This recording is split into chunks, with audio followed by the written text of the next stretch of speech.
പ്രിയേ പ്രാണനെ. രചന ജിഫ്ന നിസാർ. അവതരണം ഷാഹുൽ മലയിൽ. Editing Faisal C Nooncheri. എവിടെ ആയിരുന്നടാ? 3 തവണ ബെല്ലടിച്ച് തീർന്നിട്ട് ആദ്യം ഫോൺ എടുക്കാതെ ദേഷ്യത്തോടെയാണ് സഞ്ജുവിന്റെ ചോദ്യം. പക്ഷെ ആ ചോദ്യം പോലും ആദിയിലൊരു ചിരി തെളിയിച്ചു.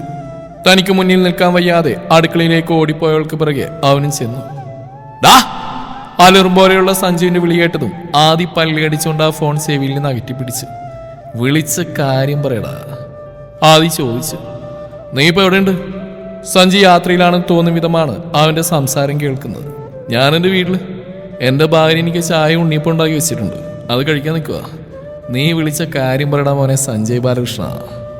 തന്നെ നോക്കാതെ തിരിഞ്ഞു നിൽക്കുന്ന പ്രിയയുടെ അരികിൽ ചെന്നിട്ട് ആ കവിളിൽ ഒന്നുകൂടെ അമർത്തി ഉമ്മ വെച്ചുകൊണ്ട് ആദി ഈണത്തിൽ പറഞ്ഞു. പ്രിയ അവനെ നോക്കി കണ്ണുരുട്ടി കാണിക്കുന്നുണ്ട്. ആദി പക്ഷെ അവൾ നോക്കി ഉമ്മ വെക്കുന്ന പോലെ ആക്ഷൻ കാണിച്ച് കൂടുതൽ ചൊടിപ്പിച്ചു. എനിക്കൊരു കാര്യം പറയാനുണ്ട്. സഞ്ജുവിന്റെ സ്വരം കേൾക്കാം. ഹാ പറയങ്ങോട്ട്. അവനെ നോട്ടം നേരിടാൻ കഴിയാതെ അവിടെ നിന്നും പോകാൻ തുനിഞ്ഞ പ്രിയയുടെ ഇടുപ്പിലൂടെ ചുറ്റിപ്പിടിച്ച് തന്നോട് ചേർത്തുകൊണ്ട് ആദ്യം സ്ലാബിലേക്ക് ചാരി നിന്നു. പ്രിയ പരമാവധി അവന്റെ പിടിയിൽ നിന്ന് രക്ഷപ്പെട്ടു പോകാൻ ശ്രമിക്കുന്നുണ്ട്. പക്ഷെ ആ കൈകൾ അല്പം പോലും അയഞ്ഞില്ല. അതിങ്ങനെ പറഞ്ഞാൽ ശരിയാവില്ല, ഞാനങ്ങോട്ട് വരുമോ, നീ ഇപ്പം എങ്ങൾക്കൊന്ന് കൊടുത്തേ. സഞ്ജു പറയുന്നത് കേട്ടു. അടിയായിട്ട് കൊടുക്കണോ അതോ കടിയായിട്ട് കൊടുക്കണോ? പ്രിയയുടെ ചുമലിലേക്ക് മുഖം ചേർത്ത് വെച്ചുകൊണ്ട് ആദി കുസൃതിയോടെ ചോദിച്ചു. മോനെ ആദിത് മഹാദേവ. സഞ്ജു നീട്ടി വിളിച്ചു. എന്താടാ സഞ്ജയ് ബാലകൃഷ്ണ? അതിനൊപ്പിച്ചുകൊണ്ട് ആദ്യം വിളിയേട്ടു. എന്റെ പെങ്ങളെ മേലെങ്ങാനും നീ തൊട്ടാലേ നിന്റെ ആ കൈ ഞാൻ വെട്ടുവടാ മോനെ. സഞ്ജു അതേ ഭാഗത്തിൽ പറഞ്ഞു. പിന്നെ ഈ സാധനത്തിന് എനിക്ക് പൂജക്ക് വെക്കാനാണോടാ മോനെ? ആദ്യം വിട്ടുകൊടുത്തില്ല. ഫോൺ കൊടുക്കണം നിന്ന് പഞ്ചാരടിക്കാണ്ട്, സഞ്ജു പറഞ്ഞു. ദേ നിന്റെ പൊന്നാങ്ങൾ വിളിക്കുന്നു. ആദി ചിരിയോടെ പറഞ്ഞുകൊണ്ട് പ്രിയക്ക് നേരെ ഫോൺ നീട്ടി. അവന്റെ ശ്വാസം കഴുത്തിൽ പതിഞ്ഞപ്പോൾ ഇക്കിളിയായതുപോലെ ഒന്ന് പൊളഞ്ഞുകൊണ്ട് പ്രിയ ഫോൺ വാങ്ങി. സഞ്ജു എന്തൊക്കെയോ അവളോട് പറയുന്നുണ്ട്. പക്ഷെ ആദി കാണിക്കുന്ന കുസൃതികൾ തിരിച്ചൊന്നും പറയാൻ കഴിയാത്ത വിധം തണുത്തുറഞ്ഞു പോയിരുന്നു അവൾ ആ നിമിഷം. കല്യാണം കഴിഞ്ഞിട്ട് 1 മാസം കൂടി ആയില്ല, അതിന് മുന്നേ അവൾക്ക് ജോലിക്ക് പോകണമെന്ന്. ഇതൊക്കെ നീയും കൂടി അറിഞ്ഞാണോ രാജു? ജയശ്രീ രാജീവിനെ ചെറിഞ്ഞു നോക്കി. മറ്റന്നാൾ മുതൽ നീ ഇത് ജോലിക്ക് പോകണമെന്ന് പറഞ്ഞതിൻ്റെയാണ്. അവൾ കുളിക്കാൻ കയറത്തക്കതിന് രാജീവനെ ഇട്ട് കുടയാൻ തുടങ്ങിയതാണ്. ആ പറഞ്ഞത് അവനും ദഹിച്ചിട്ടില്ല. ഇത്രയും പെട്ടെന്ന് തന്നെ നീതു തിരികെ ജോയിൻ ചെയ്യുമെന്ന് അവനും കരുതിയിരുന്നില്ല. 15 ദിവസം ലീവ് എടുത്ത് കുറച്ചുകൂടി കൂട്ടാനുള്ള അവന്റെ പ്ലാൻ ഒന്നാകെ തകിടം മറിച്ചുകൊണ്ടായിരുന്നു നീതുവിന്റെ ആ തീരുമാനം. പക്ഷേ ആ അസംതൃപ്തി അവൾ അറിയിക്കാൻ അവനൊരു ജാള്യത തോന്നി. എല്ലാത്തിലും ന്യായങ്ങൾ മാത്രം തേടി പിടിക്കുന്നവളാണ്. ആ ന്യായങ്ങൾക്കൊപ്പമേ അവൾ നിൽക്കൂ എന്നത് ഇത്രയും ദിവസങ്ങൾ കൊണ്ട് തന്നെ രാജീവിന് മനസ്സിലായിരുന്നു. ജയശ്രീ നേരിടുന്ന ഒരു പ്രധാന വെല്ലുവിളി അതുതന്നെയാണ്. മരുമകൾക്ക് എല്ലാത്തിനും നിലപാടുണ്ട്. അവൾ അതിൽ ഉറച്ചു നിൽക്കുമെന്നത് അവരെ കുറച്ചൊന്നുമല്ല അലോസരപ്പെടുത്തിയത്. അവരുടെ കണ്ണിലൂടെ നോക്കുമ്പോൾ അത് അവളുടെ അഹങ്കാരവും അധിക പ്രസംഗവും ഒക്കെയാണ്. വഴക്കൊന്നുമില്ല, പക്ഷെ അവൾക്ക് ഇഷ്ടമില്ലാത്ത കണ്ടാൽ ആ നിമിഷം പ്രതികരിക്കും. അതാണ് അവൾക്ക് പിടിക്കാത്തതും. അവളായിരുന്നില്ല അങ്ങോട്ട് വരേണ്ടിയിരുന്നെന്ന് ജയശ്രീക്കും തനിക്ക് അവൾ ചേരുന്നയില്ലെന്ന് രാജീവും ആ കുറച്ച് ദിവസങ്ങൾ കൊണ്ട് തന്നെ അനേകം പ്രാവശ്യം ഓർത്തിട്ടുണ്ട്. പക്ഷെ പരസ്പരം പങ്കുവെച്ചില്ല. നീതുവിനെ കുറിച്ചുള്ള പരാതികൾ മുറക്ക് രാജീവിന്റെ കാതിലെത്തുന്നുണ്ട്. അവനൊന്നും മിണ്ടുന്നില്ല എന്ന് ജയശ്രീയെ ചൊടിപ്പിക്കുന്നുമുണ്ട്. ഞാൻ സംസാരിക്കാമേ. ജയശ്രീ അടക്കി പിടിച്ചുകൊണ്ട് വീണ്ടും എന്തൊക്കെയോ പറഞ്ഞു തുടങ്ങിയതും രാജീവ് ചടപ്പോടെ എഴുന്നേറ്റുകൊണ്ട് അകത്തേക്ക് പോയി. മുറിയിലെത്തുമ്പോൾ ചാർജിലിട്ട് വെച്ച അവന്റെ ഫോൺ ബെല്ലടിക്കുന്നുണ്ടായിരുന്നു. ദേവനാണ് വിളിക്കുന്നത്. നീതു ബാത്റൂമിലാണെന്നുള്ള ഉറപ്പിലാണ് പതിയെ അവൻ ദേവനോട് സംസാരിച്ചു തുടങ്ങിയത്. അവൾ ഇറങ്ങാൻ എന്തായാലും 1/2 മണിക്കൂർ സമയമെടുക്കും. കുളി ഒരു ആഘോഷമാക്കുന്നവളാണ്. ആ ധൈര്യത്തിലാണ് മുറിയിൽ നിന്ന് തന്നെ സംസാരിച്ചത്. പക്ഷേ ദേവനോട് മനസ്സിലുള്ള പ്ലാൻ പകയോടെ പറഞ്ഞുകൊണ്ട് തിരിഞ്ഞവനെ കാത്ത് ബാത്റൂമിന്റെ വാതിൽക്കൽ നീതു നിൽപ്പുണ്ടായിരുന്നു. പതിയെ കഴിക്കട, എന്തൊരു ആക്രാന്ത, നിനക്കവിടെ തിന്നാനൊന്നും കിട്ടാറില്ലേ? സഞ്ജുവിനെ മനഃപൂർവ്വം ചൊറിയാൻ വേണ്ടിയിട്ട് തന്നെ ആദി പറഞ്ഞു. നീ നിന്റെ പണി നോക്കിർക്ക, ഇതെന്നെ പെങ്ങളെനിക്ക് വേണ്ടി ഉണ്ടാക്കിയതാ. ഞാൻ എനിക്ക് ഇഷ്ടമുള്ള പോലെ തിന്നു. ആ ചോദിക്കാൻ നീ ആരാ? 2 കവിളിൽ ഉണ്ണിയപ്പം കുത്തി നിറച്ചുകൊണ്ട് സഞ്ജു അത് അങ്ങേയറ്റം പൂച്ചിച്ച് തള്ളി. ഉണ്ണിയപ്പം തൊണ്ടയിൽ കുടുങ്ങി ചത്തുപോയെന്നൊക്കെ പറയുന്നതേ സ്റ്റാറ്റസിനെ ബാധിക്കും കേട്ടോ, പറഞ്ഞില്ലാന്ന് വേണ്ട. തൊട്ടരികിലിരിക്കുന്ന പ്രിയയിലേക്ക് ചാഞ്ഞുകൊണ്ട് ആദ്യ ഒരു ചിരിയോടെ പറഞ്ഞു.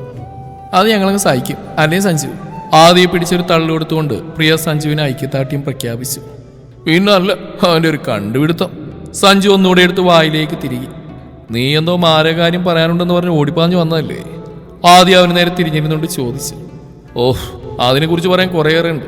എജ്ജാതി ടിസ്റ്റാന്നറിയോ? ആദിയുടെ ചോദ്യം കേട്ടോ സഞ്ജു ആവേശത്തിൽ പറഞ്ഞു. അതറിയാൻ നീ നിന്റെ ഒടുക്കത്തെ തീറ്റർത്തിയാന്ന് പറയണ്ടേ? ആദി പല്ലടിച്ചുകൊണ്ട് അവനെ നോക്കി. അവനെ ഒന്ന് ചെറിഞ്ഞു നോക്കിയിട്ട് അതേ ആവേശത്തിൽ തന്നെ സഞ്ജു ആദർശിനെ കുറിച്ചുള്ള മുഴുവനും പറഞ്ഞു. അവനിപ്പോ എവിടെയുണ്ട്? എല്ലാം കേട്ടുകഴിഞ്ഞതും അങ്ങേയറ്റം വെറുപ്പോടെ പ്രിയ ചോദിച്ചു. ആദർശിനുള്ള ദേഷ്യവും വെറുപ്പും കൊണ്ട് അവളുടെ സ്വരം പോലും പരുഷമായിരുന്നു ആ നിമിഷം. നമ്മൾ കരുതിയ പോലെ നല്ല പെങ്ങളെ കാര്യം അവനെ കൊണ്ടൊന്നും ചെയ്യാൻ കഴിയാത്തൊരു സിറ്റുവേഷനിൽ ആദർശിനെ കുറിച്ച് അറിയാവുന്നതിനാൽ പ്രിയയുടെ ദേഷ്യം കണ്ട് സഞ്ജയോടെ അരികിലേക്കിരുന്നുകൊണ്ട് പറഞ്ഞു. എന്ത് സിറ്റുവേഷൻ സഞ്ജു? അവന് വിശ്വസിച്ചുകൊണ്ടല്ലേ എൻ്റെ ചേച്ചി അന്ന് ആ മണ്ഡപത്തിലേക്ക് ചെന്ന് അവനിപ്പോൾ ഒരു ജീവിതം മോഹിച്ചുകൊണ്ടല്ലേ ചേച്ചി അവിടെ കാത്തിരുന്ന്. പിന്നെ ഒരു പൂച്ചയെ കളഞ്ഞിട്ട് പോകുന്ന പോലെ അവനോട് എനിക്ക് ക്ഷമിക്കാൻ കഴിയില്ല സഞ്ജു. ഒട്ടും മയമില്ലാതെ പ്രിയ കടുപ്പത്തിൽ അത് പറയുമ്പോൾ അവളെ അന്ന് ആ ഹോസ്പിറ്റലിൽ വെച്ച് ആദ്യമായി കണ്ടതാണ് സഞ്ജുവിന് ഓർമ്മ വന്നത്. ആദിയോട് ചെറിഞ്ഞു നിൽക്കുന്ന അന്നത്തെ അതേ ഭാവം, അതേ കാഠിന്യം ആ വാക്കിലും നോക്കിലും. ആദർശിന്റെ അവസ്ഥ നന്നായിട്ട് അറിയാമായിരുന്നിട്ടും അവളോട് എങ്ങനെ അത് വിശദീകരിച്ചു കൊടുക്കണമെന്നറിയാത്തൊരു നിസ്സഹായാവസ്ഥ സഞ്ജുവിനെ പൊതിഞ്ഞു. അവന്റെ കണ്ണുകൾ ആദിക്ക് നേരെ പാഞ്ഞു. നേർത്തൊരു ചിരിയോടെ അവൾ നോക്കി ആ തൂണിൽ ചാരി ഇരിപ്പുണ്ട്. ഇതൊക്കെ അവന്റെ വെറും പ്രഹസനം മാത്രമാവും സഞ്ജു. അന്നത്തെ ആ കാര്യത്തിൽ നേർത്തൊരു കുറ്റബോധങ്ങൾ ഉണ്ടായിരുന്നെങ്കിൽ സത്യം എന്താണെന്നറിയാൻ വെറുതെങ്കിലും ഒന്ന് ശ്രമിച്ചു നോക്കില്ലേ?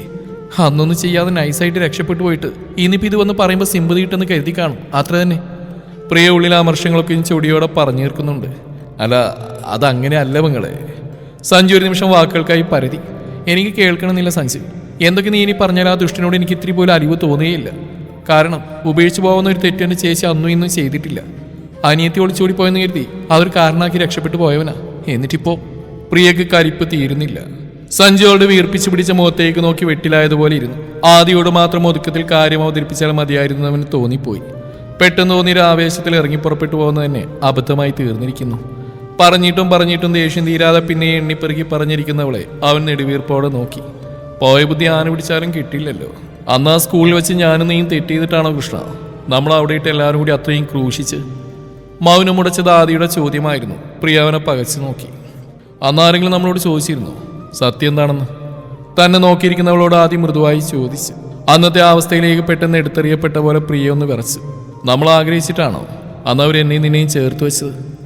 അതേ നിമിഷം തന്നെ ആർദ്രമായ ആ ചോദ്യം കേട്ടതും പ്രിയയുടെ മുഖം കുനിഞ്ഞുപോയി. അതേ നിമിഷം തന്നെ സഞ്ജയോളുടെ തോളിലൂടെ കൈയിട്ട് തന്നിലേക്ക് ചേർത്ത് പിടിച്ചു. അത്തരം അവസ്ഥകളല്ലേ കൃഷ്ണ നമ്മൾ നിസ്സഹായാവസ്ഥ എന്നൊക്കെ പറയുന്നത്? അതാരും അറിഞ്ഞുകൊണ്ട് ചെയ്യുന്നതല്ല, അങ്ങനെയങ്ങ് സംഭവിച്ചു പോകുന്ന. ഈ കാര്യത്തിൽ ആദർശ് ഈ സിറ്റുവേഷനിൽ കൂടി അവൻ കടന്നുപോയിട്ടുണ്ടാവുക. പത്മയോട് ഉപേക്ഷിച്ച് പോകാൻ അവൻ ആഗ്രഹിച്ചില്ലെങ്കിൽ കൂടിയും ആ അവസ്ഥയിൽ അവനങ്ങനെ ചെയ്യേണ്ടത് അത്യാവശ്യമായിരിക്കും. അങ്ങനെയൊന്ന് ചിന്തിച്ചു നോക്കിയേ നീ, നിനക്ക് മനസ്സിലാവും അപ്പോഴവനെ. ശാന്തമായിരുന്നു ആദിയുടെ സ്വരം. സഞ്ജുവിന്റെ തോളിലേക്ക് ചാഞ്ഞുകൊണ്ടവൾ പ്രിയപ്പെട്ടവന്റെ വാക്കുകളിലൂടെ ഒന്ന് അലഞ്ഞു നടന്നു. അപ്പോഴവൾക്ക് മുന്നിലേക്ക് വന്നു ചേർന്ന കാര്യങ്ങൾക്ക് വിവേകം കൊണ്ട് മനസ്സിലാക്കാൻ പറ്റി. ഒട്ടേറെ കൊതിച്ചുപോയൊരു പെൺകുട്ടിയെ ഹൃദയം കൊടുത്ത് സ്വന്തമാക്കാൻ ആഗ്രഹിക്കുന്ന ഒരുവൻ. മണ്ഡപത്തിൽ നിന്ന് അവൾ ആത്മാവിലേക്ക് ചേർക്കാൻ ഒരിത്തിരി നേരം മാത്രം ബാക്കിയിരിക്കെ ആരൊക്കെയോ ചേർന്ന് നടത്തിയ എന്തൊക്കെയോ പ്രവൃത്തികൾ കൊണ്ട് നഷ്ടപ്പെട്ടവന്റെ ഹൃദയവേദനയോർത്ത് ഒരു നിമിഷം അവൾക്കും വേദനിച്ചു. ആ സങ്കടം മുഴുവൻ കണ്ണിൽ നിറച്ചുകൊണ്ട് അവൾ സഞ്ജുവിനെ നോക്കി. അവനെന്ന് കണ്ട ഇതിനേക്കാൾ സങ്കടവും പെങ്ങളെ. ഒറ്റപ്പെടലുണ്ട്, അതിൻ്റെ എല്ലാ തീവ്രതയോടും കൂടി അവൻ അനുഭവിക്കുക. ഒറ്റയ്ക്കൊരു ഫ്ലാറ്റിൽ അവൻ്റെ അമ്മ മരിച്ചു പോയതാ. സ്വത്തിനു വേണ്ടി സ്വന്തം സാവധാനം ഭാര്യയും കൂടി അവനെ ആദ്യം പുറത്താക്കി. വേറൊരു വിവാഹം കഴിച്ചോടെ അച്ഛനും വേറൊരു അവകാശിയായി. വല്ലപ്പോഴും വിളിക്കുന്ന പെങ്ങൾ മാത്രമാണ് അവൻ്റെ ഒരേ ഒരു ബന്ധു. അത് പറയുമ്പോൾ സഞ്ജുവിനും വല്ലാത്ത നോവുണ്ട്. ഇപ്പം നീ അവനോടൊന്നും പറയേണ്ട സഞ്ജു. ഇതുപോലൊരു ട്രാജഡിയിൽ കൂടി കടന്നുപോയവന് പെട്ടെന്നെല്ലാം കൂടി ഉൾക്കൊള്ളാൻ കഴിയണമെന്നില്ല. ഇമോഷണലി ആദർശം വളരെ വീക്കാണെന്ന് തോന്നുന്നു. ആദ്യം പറയുന്ന കേട്ടതും സഞ്ജു തലയാട്ടി സമ്മതിച്ചു. അവനവൻ്റെ പ്രാണനോളം സ്നേഹിക്കാൻ കൊതിച്ചവൾ അനുഭവിച്ച വേദനകളും യാതനകളും പെട്ടെന്നൊന്നും അവൻ അറിയേണ്ട സഞ്ജു. പകരം നീ അവനോടൊന്ന് കൂട്ടാവ്. ഒറ്റക്കാണെന്ന സങ്കടം അവൻ അലട്ടാൻ സാധിക്കാത്ത വിധം കൂട്ടാവണം. ആദി ചിരിയോടെ പറഞ്ഞു. പ്രിയ മുഖമുയർത്തിക്കൊണ്ട് അവനെ നോക്കി. അവൾക്കുള്ളിൽ അവനോടുള്ള പ്രണയം ഇരമ്പി ആർത്തു. നമുക്ക് സെറ്റാക്കട, നീ വെറുതെ ഓരോന്നോർത്തിനും ടെൻഷൻ ആവണ്ട. സഞ്ജുവിന്റെ തോളിൽ തട്ടിക്കൊണ്ട് ആദി പറഞ്ഞു. ഓരോരോ ചിന്തകളിൽ പെട്ട് ഉഴറിയതുപോലെ കുറച്ചു നേരം മൂന്നുപേരും മൗനമായിരുന്നു. നിനക്ക് പോകണ്ടേ സഞ്ജു? നേരെ ഒരുപാടായി, അങ്ങോട്ട് ഓടിയെത്തണ്ടേ? ആദ്യമാണ് ചോദിച്ചത്. ഒന്ന് ശ്വാസം എടുത്തുകൊണ്ട് സഞ്ജു എണീറ്റു. വീട്ടിലൊന്ന് കയറിയിട്ട് പോട്ടെ. സഞ്ജു എണീറ്റു. നന്ദു ഓക്കെയല്ലേ സഞ്ജു? അവനൊപ്പം എഴുന്നേറ്റുകൊണ്ട് പ്രിയ ചോദിച്ചു. വലിയ കുഴപ്പമില്ല നിങ്ങളെ, കണ്ണടച്ചിരിച്ചുകൊണ്ട് സഞ്ജു പറഞ്ഞു. ഇങ്ങോട്ട് എന്നൊക്കെ വരുന്നത് അതിനെക്കുറിച്ച് വല്ലതും തീരുമാനമായോ? എന്നും അവിടെ താമസിക്കാൻ വല്ല പ്ലാനുണ്ടോടാ? ആദ്യം അവനെ നോക്കി. മറ്റൊന്ന് അങ്കിളിൻ്റെ ആൻറ്റിയും 16 ആദി. അത് കഴിഞ്ഞ് വരുന്നവൾ പറഞ്ഞിരുന്നു. അതുവരെയുള്ള തിളക്കമില്ലായിരുന്ന സഞ്ജുവിനത് പറയുമ്പോൾ നിർബന്ധിച്ച് കൊണ്ടുവരരുത് സഞ്ജു, അത് പാപാണടാ. പ്രിയ അവൻ്റെ നേരെ നോക്കി പറഞ്ഞു. ഇല്ല പെങ്ങളെ, ഞാനങ്ങനെ ചെയ്യില്ല. എനിക്കറിയാം അവളുടെ മനസ്സ് ആഗ്രഹിക്കുന്നവരെയും അവിടെ തുടരുമെന്ന് തന്നെയാണ് എൻ്റെ തീരുമാനം. സഞ്ജു അവൻ്റെ മനസ്സിലുള്ള പറഞ്ഞു. പോയിട്ടെന്നാ വീട്ടിലൊന്ന് കയറിയിട്ട് ആ വഴി തന്നെ പോകും ഞാൻ. അത് പറഞ്ഞുകൊണ്ട് ബാഗ് എടുത്തുകൊണ്ട് സഞ്ജു ബൈക്കിലേക്ക് കയറി ഹെൽമെറ്റ് വെച്ചു. ആ ഓൾഡ് പീപ്പിൾസ് അമ്പലത്തിൽ തന്നെയാണ് ഈ നേരം. എന്താവും എന്തോ. സഞ്ജു അവരെ നോക്കി കൈമലർത്തി. ഉത്സവം പൊളിക്കും പ്രാവശ്യം. അവരുടെ ആവേശം കാണുമ്പോൾ എനിക്ക് അങ്ങനെയാ തോന്നുന്നത്. ആദ്യം ഒരു ചിരിയോടെ പറഞ്ഞു. മറ്റന്നാൾ രാവിലെ വരില്ലേ നീ? സഞ്ജു ആദ്യം നോക്കി. വരണ്ട. ആദ്യം സമ്മതിച്ചു. അവരെ ഒന്നുകൂടി നോക്കിയിട്ട് സഞ്ജു പോയതും ആദ്യം പ്രിയയെ വലിച്ചിട്ട് അവനരികിലേക്ക് ഇരുത്തി. കലിപ്പൊക്കെ മാറിയോ? അവളുടെ തോളിലേക്ക് ചാഞ്ഞു കിടന്നുകൊണ്ട് ആദ്യം ചോദിച്ചു. മാറ്റിയില്ലേ ആദ്യേട്ടൻ? പ്രിയ ചിരിയോടെ അവൻ്റെ മുടിയൊന്ന് ചിക്കിച്ചെകഞ്ഞ് ആദ്യ കൈകൾ കൊണ്ട് അവളെ ചുറ്റി പിടിച്ചുകൊണ്ട് അവളിലേക്ക് കൂടുതൽ ചാഞ്ഞിരുന്നുകൊണ്ട് കണ്ണടച്ച് കിടന്നു. ചേച്ചി എന്തൊരു ഭാഗ്യദോഷിയാ അല്ലേ ആദ്യേട്ടാ? അവൻ്റെ കൈ എടുത്തുകൊണ്ട് ആ വിരലിൽ സ്വന്തം വിരൽ കോർത്തുകൊണ്ട് പ്രിയ ചോദിച്ചു. ആദ്യം ഒന്നും മിണ്ടാതെ അതേ കിടപ്പ് തുറന്നു. അവനറിയാം എന്തുത്തരം പറഞ്ഞാലും അവൾക്ക് നോവുമെന്നുള്ളത്. ആദർശേട്ടൻ്റെ കൂടെ എന്ത് സന്തോഷത്തിൽ ജീവിക്കേണ്ട ആളായിരുന്നു. നരകിച്ചും വേദനിച്ചും ഓരോ നിമിഷവും. അത് ഓർക്കാൻ കൂടി വയ്യുന്ന പോലെ പ്രിയ തലകുടഞ്ഞു. ആദ്യം എപ്പോഴും അവളുടെ കയ്യിൽ മുറുകെ പിടിച്ചുകൊണ്ട് അതേ ഇരിപ്പ് തുറന്നു. സുഗുണൻ ചേട്ടൻ എന്തവിടെ? കയറി ചെല്ലുമ്പോൾ വീണ്ടും നേരുന്ന ധൃതിയിൽ ഇറങ്ങി വരുന്ന സുഗുണനെ നോക്കി സഞ്ജു നെറ്റി വിളിച്ചുകൊണ്ട് ചോദിച്ചു. അതുപോലെ സഞ്ജു, ഞാൻ ബാലമാഷിനെ കാണാൻ. വല്ലാത്തൊരു വെപ്രാളത്തിൽ വിളറിയൊരു ചിരിയോടെ സുഗുണൻ സഞ്ജുവിനെ നോക്കി. ഞങ്ങളിപ്പോൾ ഇവിടെ ഇല്ലെന്ന് ചേട്ടൻ ഇതുവരെ അറിഞ്ഞില്ലേ? ബൈക്കിൽ നിന്നിറങ്ങി സഞ്ജു ചോദിച്ചു. ഞാൻ അറിഞ്ഞിരുന്നു സഞ്ജു, പക്ഷെ പെട്ടെന്ന് ഒരു അത്യാവശ്യം വന്നപ്പോൾ മാഷിനെ ഒന്ന് കാണാൻ വന്ന. അപ്പോഴത്തെ ടെൻഷനിൽ നിങ്ങളിവിടെ ഇല്ലാത്ത കാര്യം ഞാനും മറന്നുപോയി. സുഗുണം പറഞ്ഞു. പോട്ടെ, കുറച്ച് തിരക്കില്ല. സഞ്ജു പിന്നെ എന്തെങ്കിലും ചോദിക്കും മുന്നേ സുഗുണനെ ഇറങ്ങി നടന്നിരുന്നു. അയാൾ പോയ വഴിയെ വീണ്ടും തിരിഞ്ഞു പോയിക്കൊണ്ട് സഞ്ജു വീണ്ടും നേരെ നടന്നു. നീ വിചാരിക്കുന്ന പോലെയൊന്നുമല്ല. അവളത് വിശ്വസിക്കില്ലെന്ന് ഉറപ്പുണ്ടായിട്ട് രാജീവ് പറഞ്ഞു. രാജീവ് കള്ളം പറയാറുണ്ടോ? അവന് നേരെ അവളുടെ സ്വരം കൂർത്തു. അങ്ങനെ നിനക്ക് തോന്നിയോ? രാജീവ് അവളെ തുറച്ചു നോക്കി. എല്ലാം കൂടി അവന് വല്ലാത്തൊരു ഈർഷ്യയാണ് തോന്നുന്നു. ഇക്കാര്യത്തിൽ എന്തായാലും നീതു തനിക്കൊപ്പം നിൽക്കില്ലെന്ന് അവന് ഉറപ്പായി. നിന്നാലും നിന്നില്ലേലും തന്റെ സമാധാനത്തിനു വേണ്ടി ആദ്യയുടെ കാര്യത്തിൽ ഒരു തീരുമാനമുണ്ടാക്കണമെന്ന് അവൻ ഉറപ്പിച്ചു വെച്ചതുമാണ്. എനിക്ക് എന്ത് തോന്നി എന്നല്ലല്ലോ രാജീവ് ഈ ചോദ്യത്തിന്റെ ഉത്തരം. നീതു അവനെ പരിഹാസത്തോടെ നോക്കി. നിനക്കിപ്പോ എന്താ വേണ്ടത്? കുറെ നേരമല്ല പോലീസ് മുറിയുള്ള നിന്റെ ചോദ്യം ചെയ്യല്. നീ ആരാന്ന് നിന്റെ വിചാരം? വളരെ വേഗം രാജീവിന്റെ മുഖവും സ്വരവും മാറി. നീതു അവനെ പകച്ചു നോക്കി. രാജീവ്, വെറുതെ ഷൗട്ട് ചെയ്തിട്ട് പ്രശ്നം വലുതാക്കുന്നല്ലാതെ അത് സോൾവ് ചെയ്യപ്പെടുന്നില്ല. ഏതൊരു പ്രശ്നത്തിലും പരിഹാരമല്ലേ വേണ്ടത്? നീതു അവന്റെ അരികിലേക്ക് ചെന്നു. എന്റെ പ്രശ്നം തൽക്കാലം ഞാൻ പരിഹരിച്ചോളാം. നിന്റെ സഹായം എനിക്ക് വേണ്ട. എന്താ സംഭവം മര്യാദക്ക് എനിക്ക് ഞാൻ പറഞ്ഞു തന്നില്ലേ? നിനക്ക് വേണമെങ്കിൽ മാത്രമേ വിശ്വസിക്കുക. അല്ലാതെ കൂടുതൽ എന്നെ ചോദ്യം ചെയ്യാൻ മാത്രം നീ വളർന്നിട്ടില്ല. നീ എന്റെ ഭാര്യ, അത് മറക്കണ്ട. ഉറക്കെ, വളരെ ഉറക്കെ അത് പറഞ്ഞുകൊണ്ട് രാജീവ് വാതിൽ തുറന്നുകൊണ്ട് ഇറങ്ങിപ്പോയി. നീതുവിൽ നിന്ന് ആ നിമിഷം രക്ഷപ്പെടാൻ അവൻ ആ വഴി അറിയുമായിരുന്നുള്ളൂ. ഇതൊക്കെ നീ എന്തിനാ ഞങ്ങളോട് പറയുന്നത്? നീതു പറഞ്ഞ ഒട്ടും ഇഷ്ടമില്ലാത്തൊരു ഭാവമാണ് ജയശ്രീയുടെ മുഖം നിറയെ. രാധാകൃഷ്ണന് പക്ഷേ വല്ലാത്തൊരു പരവേശമുള്ള പോലെയാണ് തോന്നിയത്.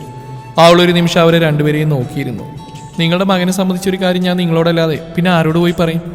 ഉള്ളിൽ ഒരുപാട് ദേഷ്യമുണ്ടായിട്ടും അങ്ങേയറ്റം ശാന്തമായിട്ടാണ് നീതു ജയശ്രീയോട് സംസാരിക്കുന്നത്. അതിപ്പോൾ നീ കേട്ടല്ല ഉള്ളത് തന്നെയാണെന്ന് അറിയില്ലല്ലോ. അപ്പം ഞാൻ കള്ളം പറഞ്ഞാന്നാണോ? നീതുവിൻ്റെ സ്വരത്തിലുണ്ടായിരുന്ന മയം പതിയെ നഷ്ടപ്പെടുന്നുണ്ടായിരുന്നു. എന്നാണോ ഞാൻ പറഞ്ഞ്? ജയശ്രീ അവളെ കലിപ്പിച്ച് നോക്കി. ഈ പറഞ്ഞതിന് അങ്ങനെ ഒരു അർത്ഥമുണ്ടല്ലോ. നീതു അവരെ നോക്കി. നീ വെറുതെ എഴുതാപുറം വായിക്കേണ്ട നീതു. എന്തായാലും അവൻ വരട്ടെ, അവനും കൂടി വല്ലതും പറയാനുണ്ടാവില്ലോ. അതുകൂടി കേട്ടിട്ട് തീരുമാനം പറയാം, അല്ലേ രാധേട്ടാ? നീതുവിനെ തീർത്ത് അവഗണിച്ചുകൊണ്ടുള്ള ആ പറച്ചിൽ രാധാകൃഷ്ണനെ എതിർക്കാനും അനുകൂലിക്കാനും കഴിയാത്തൊരവസ്ഥയിൽ അകപ്പെട്ടുപോയി. പറയുന്നുണ്ടെന്ന് തോന്നരുത് കേട്ടോ. ഞാൻ നിങ്ങളിൽ നിന്ന് ഇങ്ങനെ ഒരു പ്രതികരണമല്ലായിരുന്നു പ്രതീക്ഷിച്ച്. അങ്ങേയറ്റം ദേഷ്യമാണ് അവൾക്കുള്ളിൽ നല്ലപോലെ വ്യക്തമായിട്ടും എന്തിനൊക്കെ അവളോട് പ്രതികാരം ചെയ്തൊരു സംതൃപ്തിയാണ് ജയശ്രീയുടെ ഉള്ളിലുണ്ടായിരുന്നത്. രാധാകൃഷ്ണൻ അത് മനസ്സിലാവുകയും ചെയ്തു. നോക്കമ്മേ, ഞാൻ ഉറപ്പിച്ച് പറയാം, രാജീവിനുള്ള ഒരിക്കലും നല്ലൊരു ഉദ്ദേശമല്ല. ഇപ്പൊ തിരുത്താനായ വലിയ കേടുപാടുകളില്ലാതെ ഇതിൽ നിന്ന് ഊരിപ്പോരാനാവുന്ന എനിക്ക് ഉറപ്പുണ്ട്. പക്ഷെ ഇതുപോലൊരു മനോഭാവമാണ് നിങ്ങൾക്കെങ്കിൽ ഉറപ്പിച്ചോ, ഇതൊരു വലിയ നൂലാമാല പ്രശ്നമായി തീരും.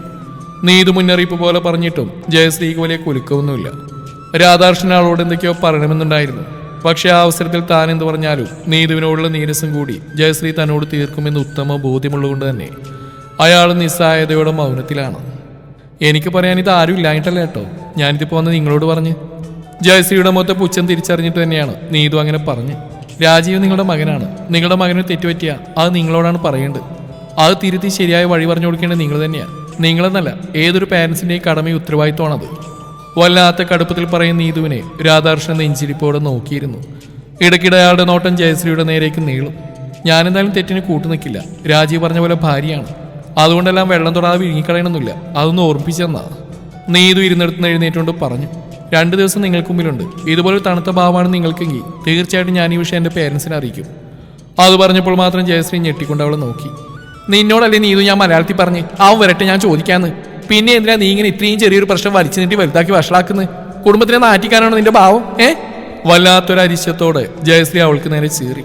അങ്ങനെ നിർബന്ധമൊന്നും എനിക്കില്ല, പക്ഷേ നിങ്ങളായിട്ട് എന്നെ കൊണ്ട് ചെയ്യിപ്പിക്കരുത്. രാജീവ് വന്നിട്ട് വേണ്ട പോലെ കാര്യങ്ങൾ കൈകാര്യം ചെയ്താൽ കാര്യങ്ങൾ നിങ്ങൾ ഉദ്ദേശിച്ച പോലെ ഭംഗിയായിട്ട് തന്നെ അവസാനിക്കും. എനിക്കത്രേ പറയാനുള്ളൂ. നീതു അവരെ നോക്കി ഉറപ്പോടെ പറഞ്ഞുകൊണ്ട് പോവാൻ തിരിഞ്ഞു. പിന്നെ 1-2 അടി നടന്നവൾ ഒന്നുകൂടി തിരിഞ്ഞു നോക്കി. ഞാനായിട്ട് കണ്ടുപിടിച്ചാ പിന്നെ എന്ത് വേണം തീരുമാനിക്കുന്നത് ഞാനായിരിക്കും. വേറെ ആർക്കും അതിൽ വോയിസ് ഉണ്ടായിരിക്കില്ല, അത് മറക്കരുത്. അത് പറഞ്ഞുകൊണ്ട് കയറിപ്പോകുന്നവളെ ഞെരടി കൊല്ലാനുള്ള അത്രയും ദേഷ്യത്തോടെ ജയശ്രീ നിന്ന് പല്ലുകടിച്ചു. ജയേ, മോള് പറഞ്ഞ് എനിക്കും പലപ്പോഴും തോന്നിയിട്ടുണ്ട് അവൻ്റെ പോക്കത്ര ശരിയല്ല എന്ന്. എന്തൊക്കെയോ ഒളിച്ചു കളിയുള്ള പോലെ. രാധാകൃഷ്ണൻ പറഞ്ഞെടുത്ത് മുന്നേ ജയശ്രീ അയാൾ തുറച്ചു നോക്കി. അമ്മായിയപ്പനും മരുമോളും കൂടി എന്റെ കുഞ്ഞിനെ കൊലപാതകയാക്കും ഇനി. അയാൾക്ക് നേരെ ജയശ്രീ ചാടി. അങ്ങനെയല്ല ജയ, ഞാൻ പറഞ്ഞു. ആ ഭാഗത്തിനു മുമ്പിൽ അയാളൊന്ന് വിക്കി. അങ്ങനെ ഇപ്പൊ നിങ്ങൾ അവിടെ കൂടെ കൂടി ഇനിയൊന്നും പറയണ്ട. എന്റെ മോനെ എനിക്കറിയാം, ഞാൻ വളർത്തിയതല്ലേ അവനെ. എനിക്കറിയാവുന്ന പോലെ നിങ്ങൾക്ക് അവനെ അറിയില്ല. ഇന്നലെ കയറി വന്നോൾക്കൊപ്പല്ല, സ്വന്തം മോനൊപ്പം നിൽക്കാത്തൊരു തന്ത. അങ്ങേയറ്റം പുച്ഛത്തോടെ ജയശ്രീ അയാളെ നോക്കി. ഞാൻ തന്റെ ഉദ്ദേശശുദ്ധിയെക്കുറിച്ച് അങ്ങനെ ഇനി അവരെ പറഞ്ഞു മനസ്സിലാക്കുമെന്നൊരു വീർപ്പുമുട്ടലോടെ രാധാകൃഷ്ണൻ ഒരു നിസ്സായാവസ്ഥയിൽ നിന്നുപോയി. വായി തോന്നിയെ വിളിച്ചു പറഞ്ഞുകൊണ്ടായില്ല. അവൻ അങ്ങനെയൊന്നും ചെയ്യില്ല, അല്ലെങ്കിൽ ചെയ്തു എന്നുള്ള തെളിവ് വേണം. അതുണ്ടോ നിങ്ങളുടെ കയ്യിൽ? ശരാശരി നിലവാരത്തിൽ ചിന്തിക്കുന്ന ഏതൊരമ്മയും പോലെ ജയശ്രീയും മകനെ രക്ഷിക്കാൻ തെളിവുകളെ കൂട്ടുപിടിക്കാനുള്ള ശ്രമത്തിലാണ് ആ നിമിഷം. അത് മനസ്സിലായതുകൊണ്ട് തന്നെ പിന്നെയൊന്നും പറയാൻ നിൽക്കാതെ രാധാകൃഷ്ണൻ തിരിഞ്ഞടന്നിരുന്നു. തുടരും ഈ കഥയുടെ ബാക്കി ഭാഗം നാളെ ഇതേ സമയം.